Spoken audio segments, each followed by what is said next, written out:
So we're going to go ahead and start on the driver's side of this Porsche using the factory tool. And once the front is open, you'll go ahead and see this carpet camera right here, and unscrew this one clip.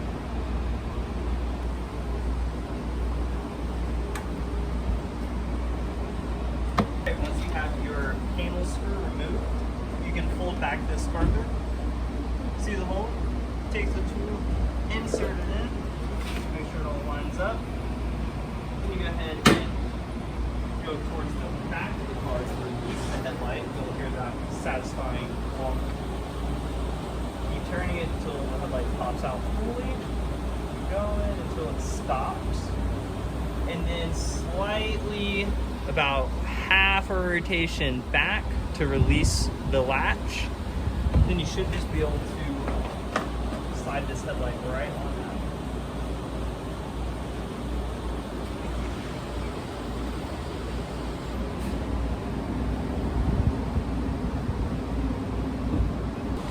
Now that we have the driver's side out, we'll go ahead and take care of the passenger side using the 5mm socket setup.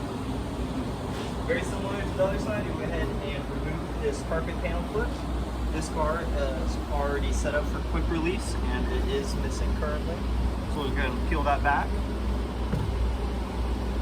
So once this panel is pulled back, you're going to see the same cutout, so that way you can insert the 5mm socket. We have a 1/4" 5mm socket here, so we can ensure it'll fit.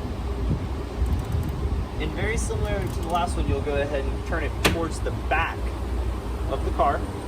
And you'll hear that satisfying click. And you can see the headlight creeping out. And turn until it stops, and then you turn it about half a turn back, and that will release the latch completely. So now we can remove the headlight.